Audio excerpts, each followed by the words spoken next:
En el conocido y multipremiado libro El cuento de la criada, la escritora Margaret Atwood dice lo siguiente: qué fácil es lastimar un cuerpo y maltratarlo. Solo es agua y sustancias químicas, poco más que una medusa secándose en la arena. Y es que verdaderamente nuestro cuerpo, nuestra existencia en sí misma, es más frágil y endeble de lo que pensamos. ¿Qué puede llevar a alguien a terminar con la existencia de otro? Son muchas las posibles motivaciones, algunas increíbles, algunas terriblemente malévolas.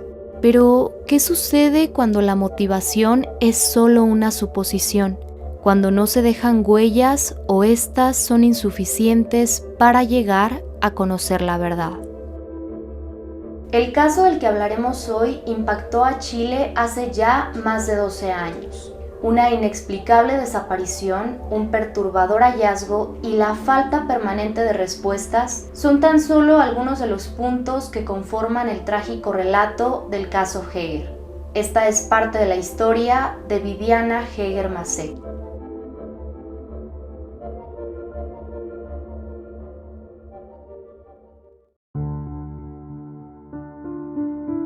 Era martes 29 de junio de 2010 en Puerto Varas, una ciudad ubicada a poco más de 1000 kilómetros al sur de Santiago de Chile. En ese lugar, la familia Anguita Heger comenzó sus actividades desde temprano. Parecía ser un día como cualquier otro. Poco después de las 7 de la mañana, Viviana Heger terminaba de preparar el desayuno para sus dos hijas, quienes estaban por irse a clases al colegio alemán, situado a poco más de 1 kilómetro de la casa. Aproximadamente a las 7:30 am, las chicas se fueron junto con su padre Jaime Anguita, quien se encargó de dejarlas en la puerta del colegio como lo hacía cada mañana, solo que aquel martes las dejó un poco antes de lo acostumbrado. Por su parte, Viviana se quedó en la casa para seguir con sus actividades. Después de haber dejado a sus hijas en el colegio alemán, Jaime Anguita se dirigió a la empresa en la que trabajaba, la constructora Puerto Octay. A ese sitio llegó alrededor de las 8:30 de la mañana. Pasado el mediodía, mientras Jaime Anguita se encontraba haciendo algunos trámites en un banco, recibió una extraña e inquietante llamada.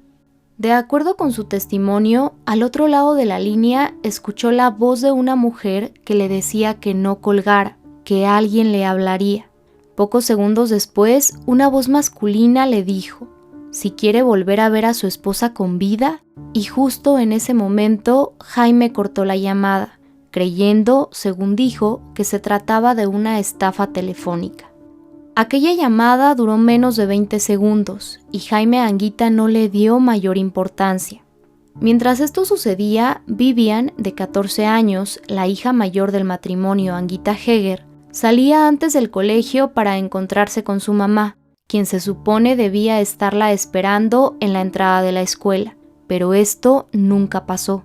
Cuando Vivian salió y no la vio, decidió esperar un poco. Sin embargo, al ver que su mamá no llegaba, optó por irse a su casa, a donde llegó aproximadamente a las 2 de la tarde. Desde que llegó, le pareció extraño ver el auto de su mamá estacionado. Se asomó por las ventanillas y pudo observar que las llaves de su madre estaban en el interior. Vivian se percató también de que la puerta trasera de la casa estaba abierta. Sin embargo, no veía a su mamá por ningún lado. Las cortinas de la casa permanecían cerradas y los trastes utilizados durante el desayuno permanecían sucios en el fregadero, algo que claramente no era normal en la rutina de su madre.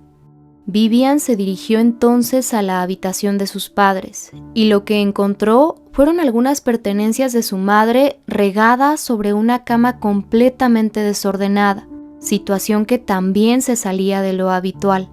Ante este escenario, Vivian le llamó inmediatamente a su padre para decirle que su mamá no estaba en la casa y, asimismo, contarle lo que había encontrado. Se sabe que, luego de que su hija se comunicara con él, Jaime Anguita denunció la desaparición de su esposa Viviana Heger ante las autoridades. A partir de ese momento, fueron muchas las preguntas que surgieron en torno a la desaparición de Viviana. Incluso, como lo hemos visto en otros casos, se cuestionó si ella pudo haberse ido por voluntad propia. Pero esas suposiciones estaban muy lejos de una realidad que saldría a la luz 42 días después. Al momento de los hechos, María Viviana Heger Macé tenía 42 años. Vivía junto a su esposo Jaime Anguita Medel y sus dos hijas, Vivian, de 14 años, y Susan, de 8 años de edad. Viviana y Jaime habían cumplido ya 19 años de casados. La residencia familiar se ubicaba en una exclusiva zona conocida como Parque Stoker, en Puerto Varas. En ese tranquilo y hermoso lugar pasaba sus días la familia Anguita Heger. Viviana había hecho a un lado sus actividades profesionales como contadora para dedicarse completamente a su hogar. Por otro lado, su esposo Jaime Anguita trabajaba como ingeniero a cargo de diversos proyectos. La vida normal y aparentemente feliz de aquella familia dio un trágico giro ese martes 29 de junio de 2010. Desde los primeros días luego de la desaparición de Viviana Heger, la policía de investigación trató el caso como un secuestro. Lo anterior derivado de las circunstancias bajo las cuales se dio la desaparición y, sobre todo, de la llamada recibida por Jaime Anguita, misma que él cortó y en la que le advertían del posible secuestro de su esposa. En la primera inspección se determinó que, respecto a las pertenencias de Viviana, faltaban algunos objetos como una videocámara, algunas joyas y su teléfono celular. Un equipo especializado de la PDI se instaló por 15 días en la residencia familiar, a la espera de cualquier comunicación por parte de los posibles captores o de cualquier otro dato que diera indicios del paradero de Viviana. Pero durante esas semanas nadie se comunicó, no se recibió ni una sola llamada relacionada con el probable rapto. Durante las primeras horas luego de la desaparición, aparentemente, cada rincón de la casa fue revisado por las autoridades. No obstante, no encontraron ningún rastro de Viviana Heger. En el mismo sentido, fueron registradas también varias cabañas ubicadas en Puerto Varas, contemplando la posibilidad de que tuvieran a Viviana en alguna de ellas. Con el correr de los días se buscó en algunas áreas del lago Yanquihue, así como en ríos, bosques y espacios aislados, pero no obtuvieron resultados. El 5 de julio de 2010, Jaime Anguita ofreció una recompensa de 5 millones de pesos a cualquiera que proporcionara información verídica que los llevara a Viviana. No así, los días pasaban y no sabían absolutamente nada de ella. La policía revisó sus cuentas bancarias buscando algún movimiento irregular que encauzara la investigación, pero no identificaron nada significativo. En el curso de las indagatorias, la policía de investigación recibió una carta de autoría anónima en la que se exponían algunos datos supuestamente verídicos acerca de Viviana Heger. Realmente, el contenido de aquella carta no proporcionaba información respecto a la desaparición, pero él o la autora relataba haber visto en varias ocasiones a Viviana en un motel ubicado en la ciudad de Yanquihue. El autor de la carta dijo ser empleado de ese establecimiento. Según lo dicho por esta persona, cuando supo de la desaparición no le pareció algo preocupante, pues creyó que Viviana Heger se había ido por voluntad propia. El autor anónimo aseguró que Viviana visitaba constantemente aquel motel en Yanquihue, en ocasiones por la mañana y en otras más por la noche. Dijo que ella no iba sola a ese lugar. La acompañaba un hombre que, en las primeras ocasiones, llegó a bordo de una camioneta negra y, posteriormente, conducía una camioneta color gris plomo. El autor mencionó también que, dentro de la habitación que ocupaban Viviana y aquel misterioso hombre, era común que se escucharan gritos y peleas. Inclusive, según lo relatado en la misiva, en una ocasión, el autor de la carta tuvo que intervenir para pedirles que detuvieran el escándalo, advirtiéndoles que, de no ser así, llamaría a la policía. De acuerdo con dicha carta, el hombre que acompañaba a Viviana Heger era un empresario de apellido Andrade. La misiva en cuestión fue enviada a través de correos de Chile. En la carta eran más que evidentes las faltas ortográficas. De hecho, las autoridades llegaron a creer que los errores en la escritura se habían cometido intencionalmente para desviar la atención. Sumado a ese detalle, hay una situación que resultó más que desconcertante.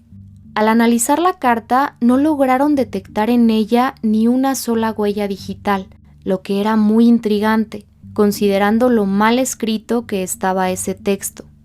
Las autoridades sospechaban que la carta fue enviada por alguien que tenía ciertas intenciones respecto a lo sucedido con Viviana Heger. ¿Por qué? En primer lugar, con la carta se buscaba señalar a un sospechoso fuera de Puerto Varas, la ciudad en la que vivía Viviana. Recordemos que el autor anónimo dijo haberla visto en un motel de Yanquihue. En segundo lugar, la carta tenía como objetivo resaltar una supuesta relación extramarital sostenida por Viviana a la fecha de la desaparición, es decir, poner la atención de la policía en una posible doble vida de Viviana Heger. En este punto es importante señalar que se sabe que tanto Viviana como su esposo Jaime Anguita sostuvieron relaciones extramaritales. De ello hablaremos en unos momentos más. Y, por último, era llamativo que en la carta se mencionaran algunos detalles de las camionetas en las que, presuntamente, llegaba el hombre que acompañaba a Viviana. Para la policía, con ello se intentaba dar pie a la búsqueda de tales vehículos, o en su caso, y de forma malintencionada, se trataba de generar meras distracciones y pérdida de tiempo en la investigación. ¿Quién escribió aquella carta? Nunca lo supieron. Los investigadores acudieron a la ciudad de Yanquihue para averiguar siguiendo los datos proporcionados en ese texto anónimo, pero ninguna de las probables pistas los llevó a algo concreto. Aunque para muchos la familia Anguita Heger podía parecer el modelo familiar ideal, detrás de lo que se lograba apreciar en la superficie existían situaciones que colocaban al matrimonio conformado por Viviana Heger y Jaime Anguita muy lejos de ser una pareja estable y feliz. Las hermanas de Viviana han declarado que Jaime era un esposo controlador y una persona sumamente calculadora. Esto coincidiría con los resultados de una entrevista posterior realizada a Jaime Anguita por psicólogos forenses. Los especialistas concluyeron que Jaime es una persona fría, carente de expresiones afectivas, calculador y estructurado. En cuanto a la vida de la pareja, Ingrid Heger, hermana de Viviana, declaró ante las autoridades que Jaime y Viviana no se llevaban bien, que él tenía un comportamiento muy distante con ella. De acuerdo con declaraciones realizadas por Magali Heger, otra de las hermanas de Viviana, ella llegó a contarles que Jaime la humillaba cuando la familia de éste los visitaba. Con base en dichos testimonios, se sabe que la familia de Viviana nunca aceptó por completo a Jaime Anguita. De hecho, Magali Heger relató que el día de la boda de su hermana, su madre le ofreció dinero a un familiar para que se llevara a Viviana a Argentina, y así el matrimonio no se concretara. Desde la perspectiva de las hermanas Heger, Jaime Anguita tenía dos caras, una la que mostró en el decurso de las investigaciones, y otra era una que muy pocos conocían. Otro aspecto que salió a relucir luego de la desaparición de Viviana Heger fue la infidelidad que presuntamente se vivió en su matrimonio. En declaraciones públicas, Jaime Anguita dio a conocer que su esposa Viviana le fue infiel años antes de su desaparición. Según lo declarado por Anguita, Viviana sostuvo una relación extramarital durante aproximadamente medio año hasta que, finalmente, le confesó lo sucedido y decidieron continuar juntos. De acuerdo con el libro Usted sabe quién, notas sobre el homicidio de Viviana Heger, tiempo después de esas declaraciones, Jaime Anguita confesó que él también le fue infiel a Viviana. Relató que en la época en que nació su hija menor, Susan, él tenía una relación con otra persona. Esto ocurrió después de que Viviana le confesara su infidelidad. Mientras se llevaban a cabo las averiguaciones por la desaparición de Viviana Heger, Jaime Anguita no mencionó la infidelidad por parte de su esposa, hecho que fue cuestionado, ya que, de ser verídico, podía tener repercusiones en la investigación al convertirse en un posible móvil o relacionar a una tercera persona con la desaparición. Jaime Anguita aseveró que nunca supo quién era el hombre con quien Viviana le fue infiel, y dijo que no mencionó esa situación a las autoridades porque no la consideró relevante para el caso. Habían transcurrido 42 días desde la desaparición de Viviana Heger. Sin ninguna pista certera, las esperanzas de encontrarla con bien se desvanecían poco a poco.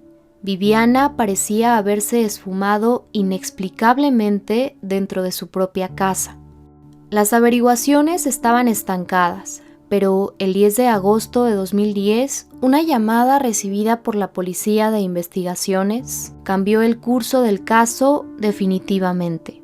La llamada provenía de casa de la familia Anguita Heger y se trataba precisamente de Jaime, el esposo de Viviana. En esa impactante y reveladora llamada, Jaime daba aviso a la policía del hallazgo de su esposa en el lugar menos pensado. Urgente a la casa. Venga urgente a la casa. ¿Qué le pasó? Está aquí en la casa. ¿Quién? Viviana. No, te decía, no está ahí. Pero está muerta. ¿A dónde? ¿En la casa? En el entretecho. Inmediatamente la policía se dirigió al domicilio de la familia. Al revisar la buhardilla de la residencia, comprobaron que, efectivamente, el cuerpo de Viviana Heger se encontraba ahí. Aquel hallazgo resultaba totalmente increíble y dejó perplejos a todos los involucrados. ¿Cómo era posible que el cuerpo de Viviana hubiera permanecido en ese lugar sin que nadie se diera cuenta? El cuerpo presentaba ya un avanzado estado de descomposición, y los primeros peritajes señalaban que había muerto desde los primeros días de búsqueda. Al ser cuestionado sobre el hallazgo, Jaime Anguita declaró a las autoridades que ese martes 10 de agosto, alrededor de las 6:30 de la tarde, subió a su dormitorio a descansar. Estando ahí, sintió un olor extraño que había percibido desde el día anterior, pero que esa tarde era mucho más intenso. Siguiendo el rastro de aquel hedor, entró a la buhardilla y observó que había veneno para ratón, mismo que él colocó anteriormente. Según su declaración, fue en ese momento cuando alumbró el fondo del entretecho y se dio cuenta de que el cuerpo de su esposa estaba ahí. Cuando se hizo el descubrimiento, una de las primeras preguntas que se puso sobre la mesa fue la siguiente: ¿cómo es que la policía no se percató de la presencia del cuerpo? Recordemos que luego de que Viviana fuera reportada como desaparecida y se creyera que se trataba de un secuestro, un grupo de la Policía de Investigaciones y otros especialistas se instalaron en la residencia de la familia por varios días y, según se dijo, cada rincón de la casa fue revisado. Cabe mencionar que fue justamente por solicitud de Jaime Anguita que el equipo especializado se retiró de la residencia familiar luego de aproximadamente 2 semanas, pues Anguita dijo que no se sentía cómodo con la presencia de policías en su casa. Para poder comprender de la mejor forma posible el hallazgo y las muchas interrogantes en torno a este, es necesario saber cómo fue encontrado el cuerpo y cómo era el área en la que se hizo el descubrimiento. El cuerpo de Viviana Heger se hallaba en posición de cúbito lateral izquierdo, con la ropa y los zapatos que llevaba puestos el día de la desaparición. La visión que se tenía del cuerpo a primera vista era de espaldas. Respecto a la buhardilla, el punto exacto en el que se localizó el cuerpo era de difícil acceso. Dicha buhardilla no aparecía como tal en los planos de la casa y su estructura no estaba detallada con precisión. por lo que, según lo dicho por la PDI, desconocían que en el segundo piso existía un espacio que circundaba la casa, es decir, la buhardilla. En pantalla aparece una imagen de la estructura de dicho espacio, para que puedan imaginar cómo es que, presuntamente, no se logró advertir la presencia de un cuerpo en ese lugar. La PDI aseguró que la buhardilla sí fue revisada el mismo día de la desaparición. Sin embargo, el detective encargado de ello reportó no haber visto nada. De acuerdo con sus declaraciones, ingresó medio cuerpo a la buhardilla con la finalidad de ver en el interior, pero no usó una linterna y estaba muy oscuro. Por lo que se sabe, ni ese detective ni ningún otro agente de la PDI registraron detenidamente el entretecho, mismo que, por su estructura, da lugar a que, a simple vista, queden espacios fuera de la visión periférica. La buhardilla fue revisada en una sola ocasión por la Policía de Investigaciones. Durante las indagatorias por la desaparición de Viviana, las autoridades profundizaron en las antiguas relaciones amorosas tanto de ella como de su esposo Jaime Anguita. Por declaraciones de familiares y amigas de Viviana Heger, la policía estaba al tanto de que ella no era del todo feliz en la vida que llevaba junto a su esposo. Luego del terrible hallazgo en la residencia familiar, algunas personas cercanas a Viviana externaron sus sospechas sobre Jaime Anguita. Para este punto, la policía no lo consideraba sospechoso. El 25 de octubre de 2010, Jaime Anguita obtuvo la posesión efectiva de todos los bienes a nombre de Viviana Heger y, en diciembre de ese mismo año, intentó cobrar el seguro de vida de Viviana. Su intento fue fallido, pues le informaron que solo podrían hacer válida la póliza cuando se emitiera una sentencia judicial en el caso. Anguita dijo a la policía que intentó cobrar el seguro porque temía que venciera. Por otra parte, resulta llamativo un detalle registrado en la carpeta de investigación. De acuerdo con la declaración de un policía carabinero, en una conversación sostenida con Jaime Anguita un día antes del hallazgo, él le compartió a Jaime que al día siguiente, es decir, el 10 de agosto de 2010, la policía ingresaría a la casa con perros adiestrados para detectar cadáveres. Fue precisamente el 10 de agosto cuando Jaime Anguita informó a la policía del hallazgo del cuerpo de Viviana.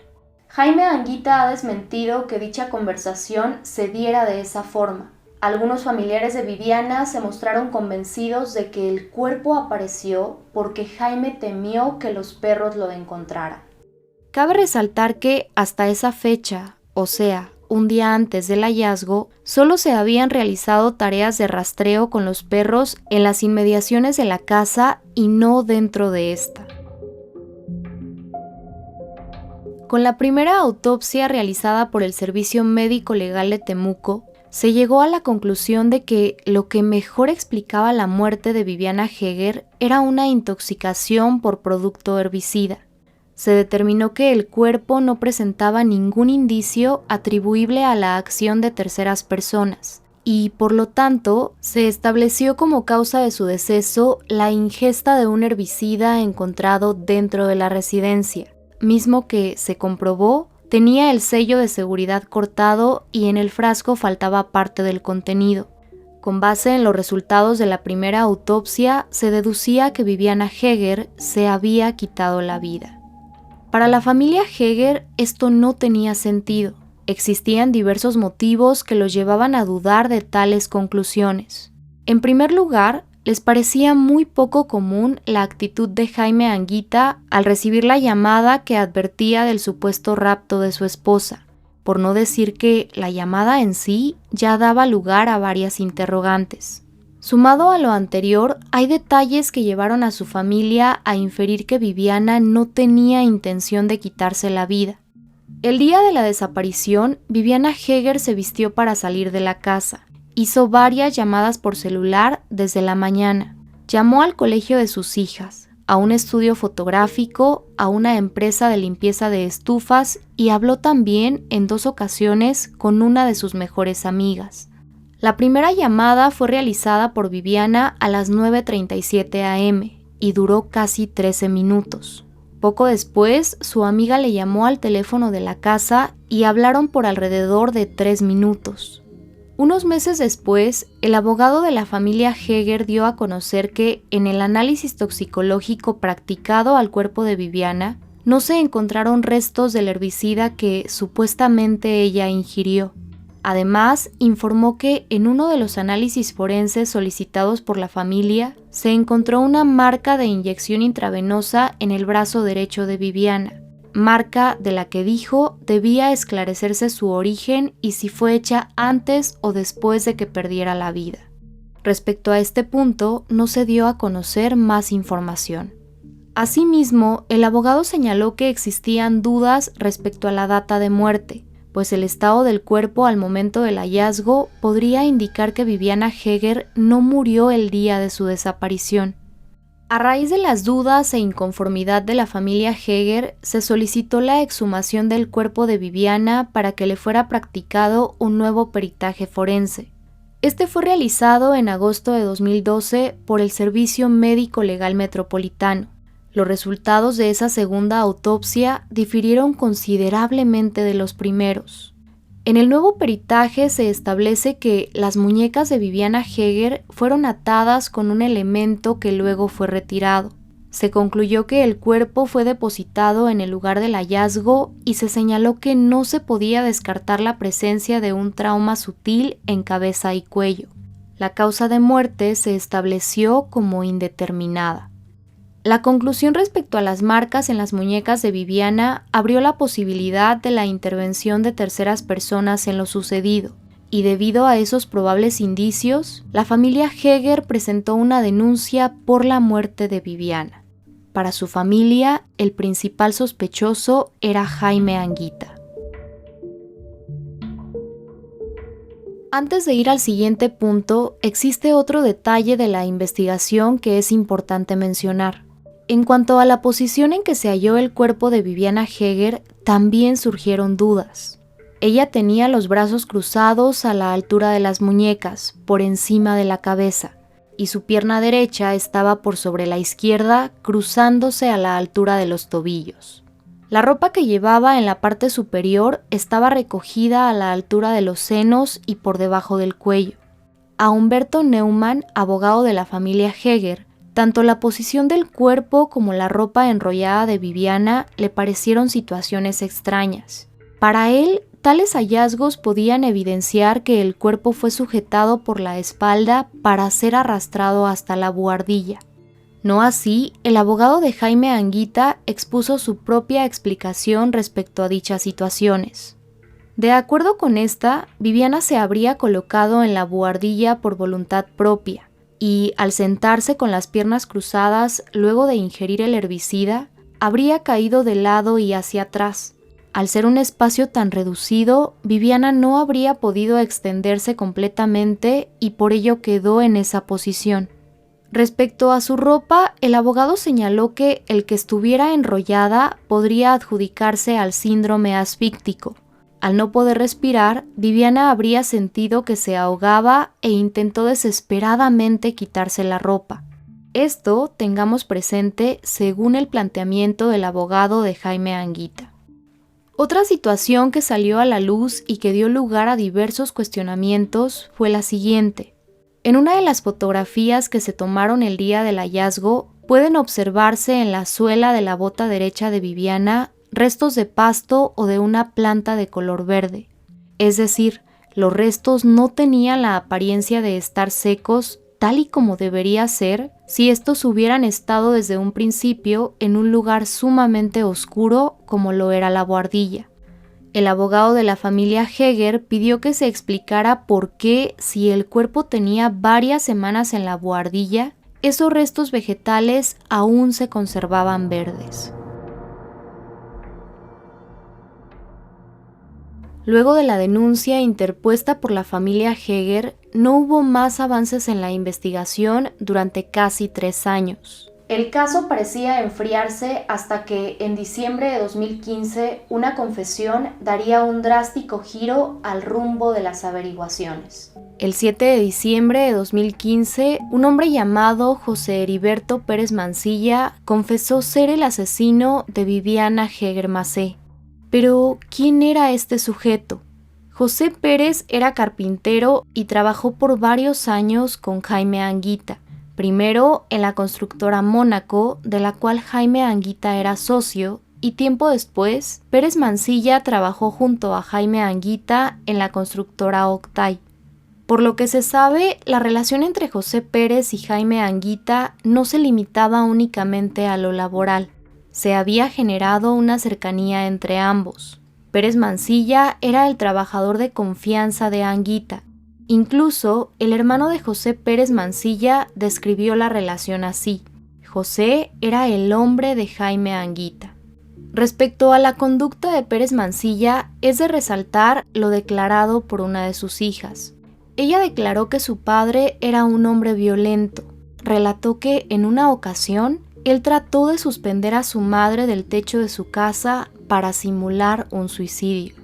De acuerdo con declaraciones de familiares de José Pérez, cuando éste quedó desempleado, Jaime Anguita lo apoyó dándole algunos trabajos. Y precisamente fue José Pérez quien hizo reparaciones y remodelaciones en algunas propiedades de Jaime Anguita, incluida la residencia en la que vivía Viviana.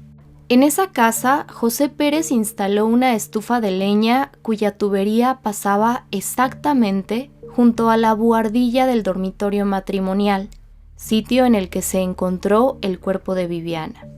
Para Viviana Heger, José Pérez Mancilla no era ningún desconocido. De hecho, lo llamaba el maestro Eri, por su segundo nombre. José Heriberto Pérez Mancilla aseguró haber asesinado a Viviana Heger por encargo de Jaime Anguita, quien le pagaría 5 millones de pesos al concretar el asesinato. Según la confesión de este hombre, finalmente Anguita le pagó solo 2 millones de pesos. Antes de la confesión, el nombre de José Pérez ya había figurado en la investigación. Esto a raíz de una peculiar situación. Cierto día de ese año 2015, las reclusas del módulo 81 de la cárcel de Alto Bonito, en la ciudad de Puerto Montt, veían la televisión. De un momento a otro, una de ellas se quedó pasmada al ver el retrato hablado de un hombre que, presumiblemente, era la persona que hizo la llamada en la que se advertía a Jaime Anguita del secuestro de su esposa Viviana Heger. La reclusa, llamada Lorena Chávez Bustos, declaró ante la fiscalía que otra de las reclusas, de nombre Clara Ruiz, le dijo que el hombre de ese retrato se parecía mucho a su ex esposo, José Pérez Mancilla. Clara le dijo también que José había trabajado con Jaime Anguita y que ella sospechaba que su ex esposo estaba involucrado en el asesinato de Viviana Heger. Fue la madre de Lorena Chávez, que también estaba recluida, quien buscó la forma de llegar al entonces abogado de la familia Heger, Sergio Coronado, para contarle del rumor que corría en la cárcel acerca de José Pérez Mancilla y su relación con el caso Heger. Tras haber hecho la confesión, José Pérez Mancilla fue detenido por el asesinato de Viviana Heger. Y poco después, durante la madrugada del 8 de diciembre de 2015, Jaime Anguita fue detenido en su casa por ser el presunto autor intelectual del asesinato de su esposa. Tanto Anguita como Pérez Mancilla permanecieron bajo prisión preventiva. Luego de casi 2 años de reclusión y a más de 7 años de los hechos, en agosto de 2017 comenzó el juicio por el asesinato de Viviana Heger Macé. Para Jaime Anguita Medel, la fiscalía solicitaba una pena de cadena perpetua como inductor del crimen. Para José Pérez Mancilla se pedían 17 años de prisión.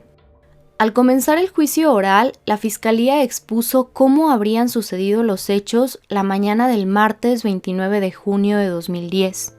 De acuerdo con ese relato, motivado por un incentivo económico, José Pérez Mancilla acudió aquella mañana al domicilio de la familia Anguita Heger.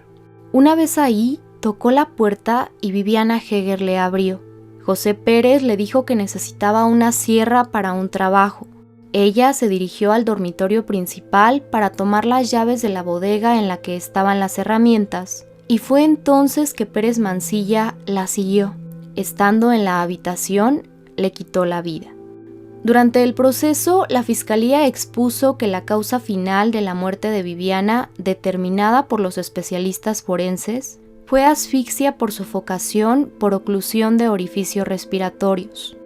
Luego de que Pérez Mancilla terminara con la vida de Viviana, el cuerpo fue ocultado en la buhardilla, a la cual se podía acceder por el dormitorio principal en el que dormía el matrimonio. Se confirmó que, al irse de la casa, el asesino se llevó una cámara de video, una caja metálica con algunas joyas y documentos, así como una cámara fotográfica y el teléfono celular de Viviana, que nunca apareció. Otro objeto que nunca fue hallado fue la blusa que Viviana llevaba puesta al ser encontrada. Esta prenda se perdió cuando el cuerpo fue trasladado al Servicio Médico Legal de Puerto Montt. Días después del asesinato, con base en la versión de la Fiscalía, Pérez Mancilla se encontró con Jaime Anguita y este le entregó la suma de 2 millones de pesos por el encargo realizado. Se expuso que Pérez Mancilla confesó también que Jaime Anguita le pidió que lo llamara por teléfono el mismo día de los hechos y le dijera que Viviana estaba en peligro. Esta habría sido la llamada del supuesto rapto. Pérez Mancilla declaró haber aceptado el trato propuesto por Jaime Anguita debido a que necesitaba dinero para una importante operación que su esposa requería. Sin embargo, cuando esto fue investigado, se supo que efectivamente su esposa fue sometida a una operación para retirarle un tumor, pero su seguro médico cubrió todos los gastos. Jaime Anguita siempre sostuvo su inocencia. Su defensa alegaba que José Pérez Mancilla había acudido a la casa para robar y que en ello nada tuvo que ver Anguita.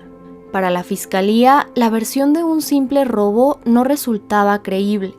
José Pérez Mancilla conocía la casa de la familia Anguita Heger, por lo que si su intención era únicamente robar, pudo haber tomado otros objetos de mayor valor. Respecto a las marcas presentes en las muñecas de Viviana Heger, existió cierta controversia. Pamela Borges, forense del Servicio Médico Legal, sostuvo que tales marcas eran resultado de ataduras realizadas mientras la víctima aún estaba viva. Dichas ataduras, según su hipótesis, le fueron retiradas antes de que el cuerpo fuera encontrado. Por otro lado, Nubia Riquelme, del Servicio Médico Legal de Temuco, atribuyó las marcas a la compresión ejercida por los puños del suéter que Viviana llevaba puesto. Ante ese argumento, Pamela Borges señaló que había otras zonas del cuerpo de Viviana que sí presentaban coloración por compresión, como las áreas del sostén, del pantalón y de las botas. Pero enfatizó que esas marcas eran post-mortem y su coloración era como el tono de la piel de la víctima. Sin embargo, las marcas de las muñecas eran oscuras y presentaban surcos con excoriaciones. El 28 de septiembre de 2017 fue emitida la sentencia en el caso de Viviana Heger. José Pérez Mancilla fue sentenciado a 10 años de prisión en grado mínimo por el delito de robo con homicidio en contra de Viviana Heger Macé. Para enorme sorpresa de muchos, Jaime Anguita Medel fue absuelto. El Tribunal Penal de Puerto Montt informó que, luego de la valoración de las pruebas presentadas durante el juicio, determinaron absolver al viudo de Viviana Heger Macé. De acuerdo con la opinión de Claudio Valdivia, abogado y académico de la Pontificia Universidad Católica de Chile, la desestimación de los cargos imputados a Jaime Anguita tuvo que ver con la forma en que se cometió el crimen por parte de José Pérez. El abogado señaló que al tribunal le parecía inverosímil que una persona que fue contratada y que, por ende, debía haberse preparado para cometer el asesinato, usara para tal fin una bolsa plástica que encontró en el lugar de los hechos. Ante el tribunal, esto evidenciaba inconsistencias en la versión de la Fiscalía, misma que se debilitaba más por la falta de pruebas contundentes que demostraran la culpabilidad de Jaime Anguita Medel. En 2016, Jaime Anguita declaró: de todas las versiones que se han dado y antecedentes que he podido revisar, tengo la convicción de que Viviana se quitó la vida porque estaba en una situación angustiosa. En 2019, el viudo de Viviana Heger demandó al Estado de Chile por perjuicios y daño moral, exigiendo el pago de una suma de aproximadamente $2 millones. En 2021, su solicitud fue rechazada, pero en 2022, Patricio Serrano, abogado de Jaime Anguita, presentó formalmente un sumario interno de la Policía de Investigaciones referente al caso Heger. En el documento se revelan numerosos errores cometidos por la PDI durante las averiguaciones. Actualmente, la demanda está en curso. En mayo de 2022 se dio a conocer que José Pérez Mancilla podría aplicar para libertad condicional en el mes de octubre de ese año, al haber cumplido más de 2/3 de su condena y presentar buena conducta. A la fecha de hoy no se han emitido noticias sobre la situación legal del único condenado en el caso Heger. Oficialmente, el caso de Viviana Heger fue resuelto. Como lo hemos dicho antes, dentro de todas las incógnitas hay una certeza. El 29 de junio de 2010, la vida de una mujer de 42 años fue arrebatada, y junto con ella todos sus anhelos, todos sus aciertos y errores, todo lo que conformaba su existencia.